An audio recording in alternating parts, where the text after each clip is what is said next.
Hi, welcome to Simply Scrapping.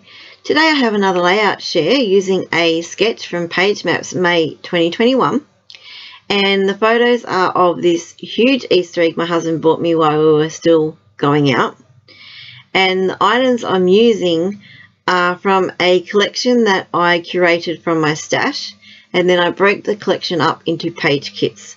So some of these embellishments, if you've watched a previous video, will be familiar because they are from the collection and I put them in every page kit. I just transfer them from page kit to page kit as I create, and I'm slowly using them up. So the papers here are left over. These two are left over from a previous page kit, and the main paper in this page kit is this blue gorgeous floral by Jen Hadfield. So the photos are absolutely awesome of this amazing Easter egg my husband brought for me. He's Italian, so the way they show love is through food and sharing food, making food, etc. for family and friends. And even though it's an Easter egg, the theme of the page is not Easter. I am going to try and incorporate some of those bunnies or the two little ones that are already die cut, but the theme is more about, or the layout is more about how Italians show their love through food, and that was one way of him showing how much he loved me by buying this absolutely huge Easter egg that I had never seen the likes of before. As I go through this layout, I will occasionally comment on things that are important, but possibly I'll just do my usual and speed it up a little bit more and add music over the top. So following the sketch, it's a pretty simple sketch, and I wanted to use this blue floral paper, but when I looked at it, it's got an outside border, and if I had have trimmed the paper to fit the sketch, I would have lost some of that design. So I had to actually trim off the four edges of that blue patterned paper, so most of the detail around the edge, it was lost, but the bonus is it gives me those strips to use on another layout. So what I'll do now is I'll fast forward the video, and I'll probably come back at the end just with a little recap, pointing out a few things and then having some close-ups of the layout. So I hope you enjoy.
Okay, so the layout is just about done. Just putting on the last finishing touches of some rhinestones. Some of those embellishment clusters came out different when I put them back on to glue them on. Not happy with some of them, but hey, the memories are documented and that's all that counts. Really like how it turned out. It resembles the sketch, which is great, so I'm happy about that. If you've liked this video, please hit the thumbs up so that I know that you have enjoyed it. If you're not already a subscriber, please subscribe and hit that notify bell. And thank you so much for watching and have a scrap happy day. Bye bye.